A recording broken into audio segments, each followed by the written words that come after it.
창세기 45장 1절부터 8절까지 말씀 한 절씩 교독하시겠습니다. 제가 먼저 교독합니다. 요셉이 시종하는 자들 앞에서 그 정을 억제하지 못하여 소리질러 모든 사람을 자기에게서 물러가라 하고 그 형제들에게 자기를 알리니 그때 그와 함께한 다른 사람이 없었더라.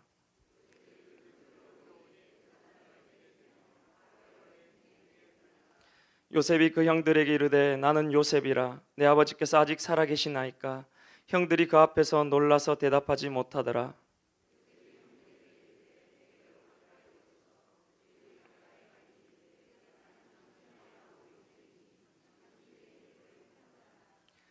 당신들이 나를 이곳에 팔았다고 해서 근심하지 마소서. 한탄하지 마소서.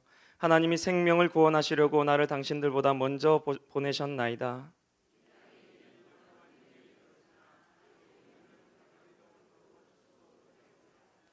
하나님이 큰 구원으로 당신들의 생명을 보존하고 당신들의 후손을 세상에 두시려고 나를 당신들보다 먼저 보내셨나니 그런즉 나를 이리로 보낸 이는 당신들이 아니요 하나님이시라.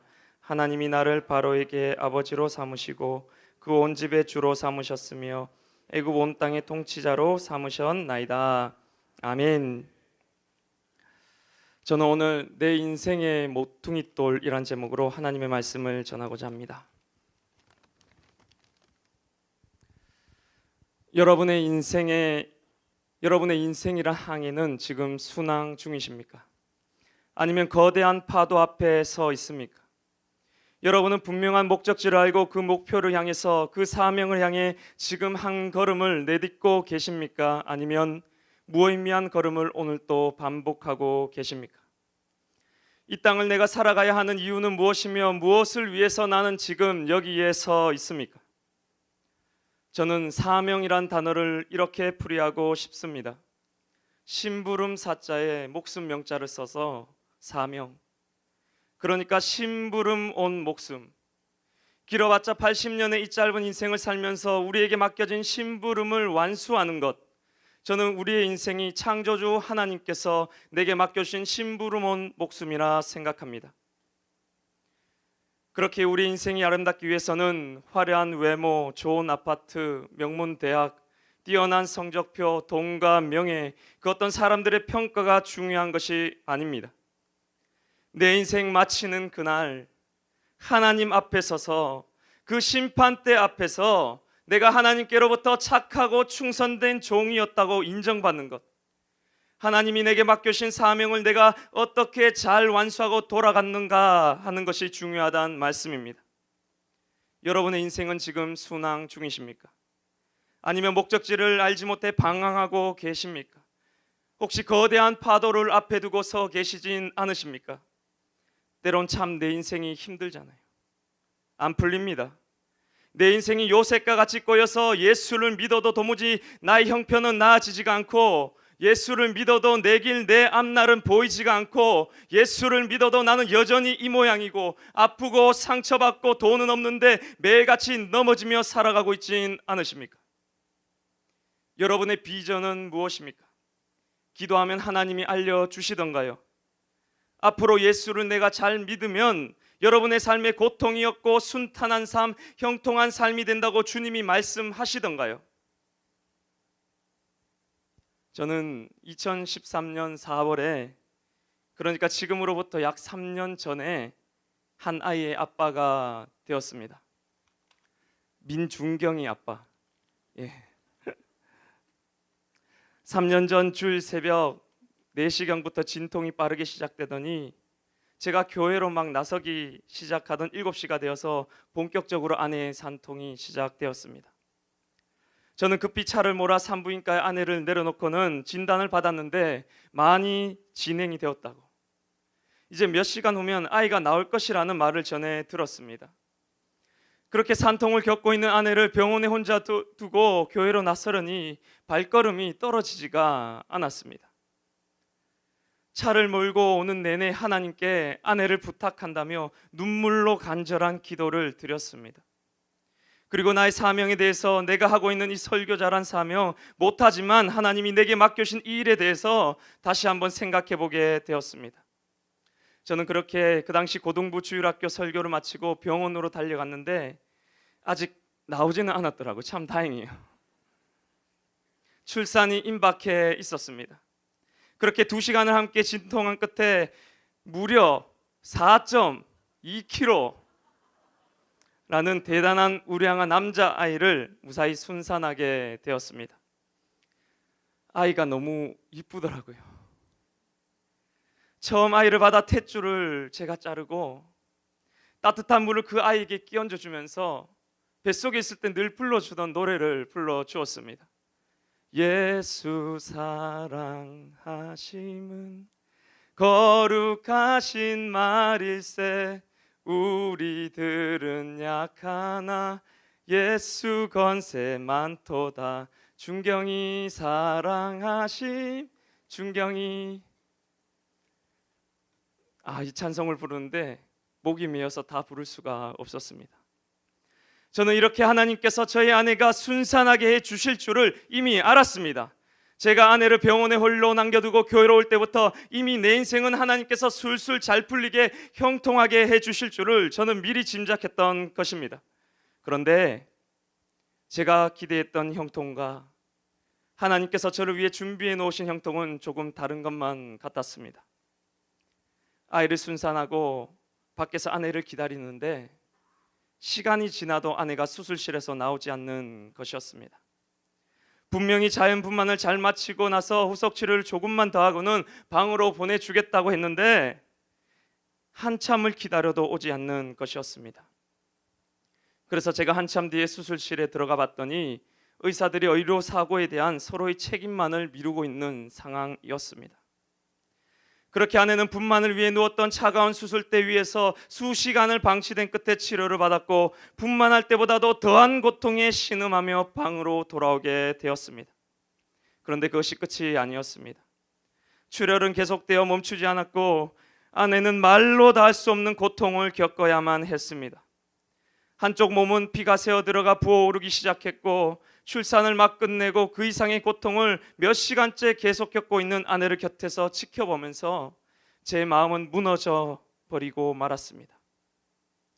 그렇게 오후 3시 35분에 출산했지만 밤 11시까지 고통을 받다가 밤 11시가 넘어서야 도저히 할 수가 없어 부족한 피를 수혈받으며 구급차로 아산병원으로 옮겨졌습니다. 이때 제 마음이 어땠는지 아십니까? 별의별 생각이 다 들더라고요. 제가 여기서 어떻게 행동을 했겠습니까? 제가 이래봬도 전도사잖아요. 기도가 안 나오더라고요. 매일같이 하루도 빠지지 않고 기도를 해왔는데 너무 황당하고 꿈 같은 일이 눈앞에서 벌어지니까 기도가 안 나왔습니다. 그저 살려달라는 말밖에는 나오지가 않았습니다. 그때 소식을 들은 저희 고모에게서 한 통의 전화가 걸려왔습니다. 저희 고모는 지금 대구에서 전도사로 사역을 하고 계신 분이었는데 고모가 기도를 하다가 하나님의 음성을 들었다는 것이었어요. 말씀하기를 놀라지 마라, 떨지 마라, 내 손을 그 위에 얹으리라는 말씀과 함께 강태야, 강태 너는 아픔도 모르고 고통도 몰라서 지금 이 순간을 잊지 말라는 것이었습니다. 이런 아픔과 고통 그리고 인간적인 우리의 실수마저도 하나님께서는 결국엔 선한 길로 인도해 가실 것이란 말씀이었습니다. 그리고 잠시 후 정말로 피가 멈추기 시작했습니다.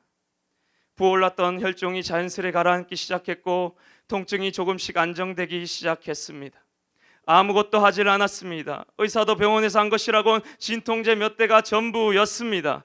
하나님께서 아내의 배 위에 손을 얹으시니까 정말 말씀처럼 놀랍게도 회복되기 시작했던 것입니다. 사랑하는 성도 여러분, 형통이 무엇인지 아십니까? 모든 것이 내가 계획한 대로 술술 잘 풀리는 것이 형통이잖아요. 하지만 하나님께서 말씀하시는 형통은 이것과는 좀 다릅니다. 성경은 말하기를 요셉의 삶이 형통의 삶이라고 말씀하고 있기 때문입니다.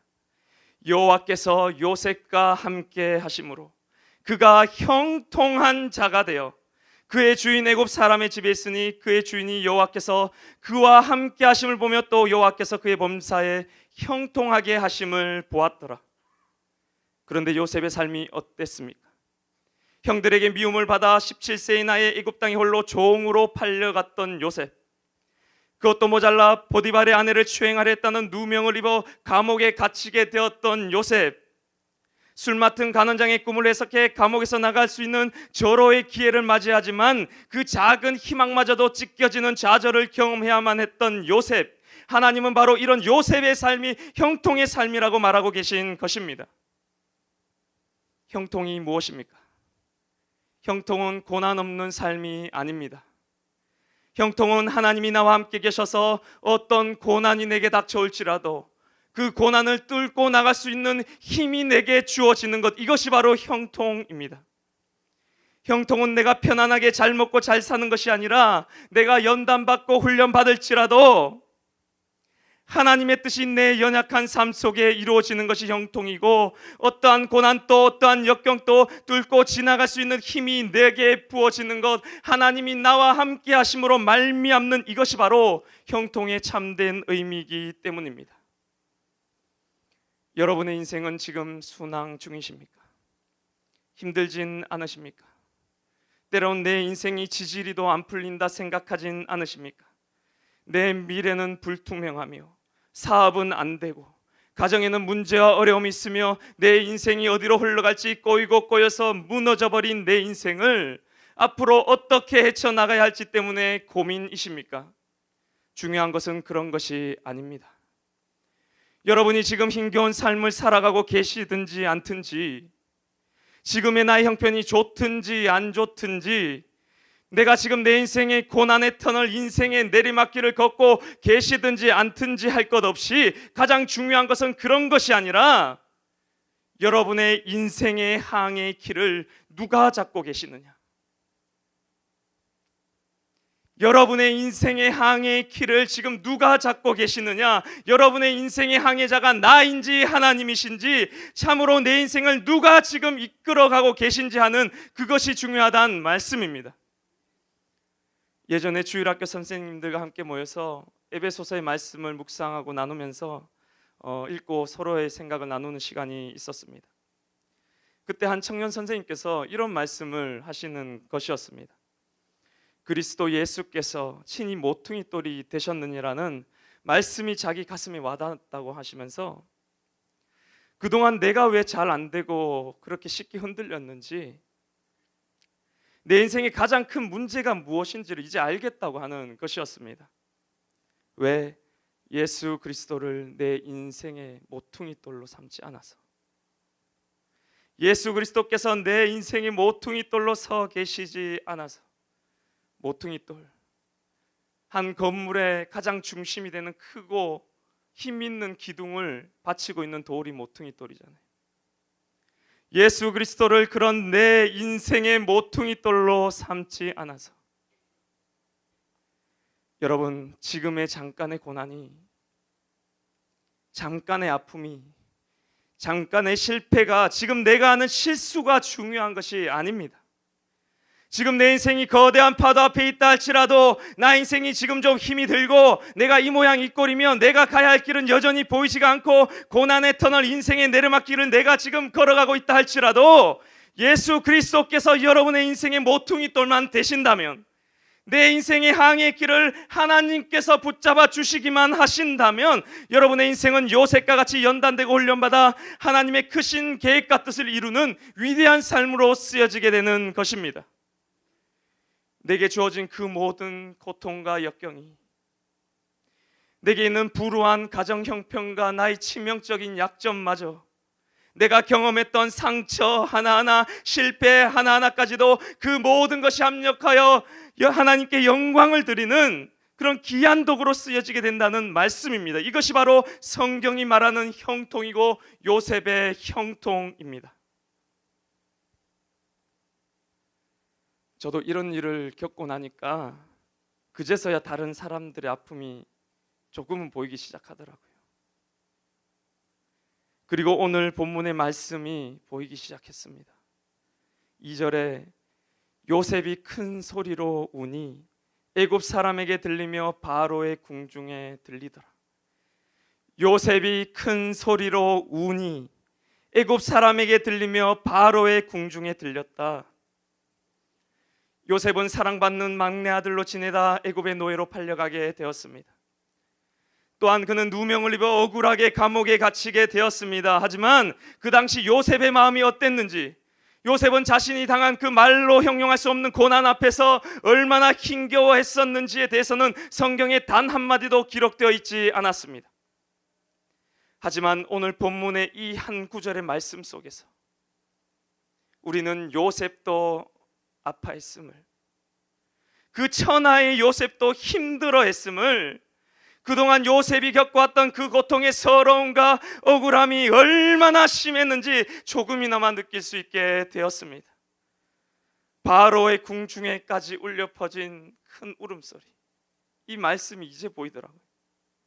그 서러움의 눈물, 그 인생의 깊고 깊은 고난의 터널을 걸어왔던 한 사람의 눈물, 요셉은 13년이란 긴 연단의 시간이 흐른 오늘에서야 그 눈물을 씻어버릴 수 있었던 것입니다. 사랑하는 성도 여러분, 우리들의 삶에 고난이 있습니다. 예수를 잘 믿는다고 해서 고난과 역경이 여러분을 피해 가지 않습니다. 어쩌면 남들보다도 더 힘든 시련이 있고 견디고 인내해야 할 연단과 훈련의 시간이 필요할 수도 있습니다. 하나님께 쓰임받는 비전의 사람이 되기 위해서는 꿈꾸는 것 그 뒤에 있는 남모르 훈련과 연단의 시간이 필요하기 때문입니다. 꿈쟁이 또는 비전의 사람이라고 불리던 요셉이 비전을 보았습니까? 요셉은 자신이 애굽의 총리가 될 것을 미리부터 알고 있었습니까? 그것을 알았기 때문에 나는 지금은 감옥에 있지만 미래에는 애굽의 총리가 될 것이란 것을 알고 있어서 요셉이 그 모든 시련을 견뎌낼 수 있었단 말입니까? 그렇지 않습니다. 몰랐습니다. 요셉도 몰랐습니다.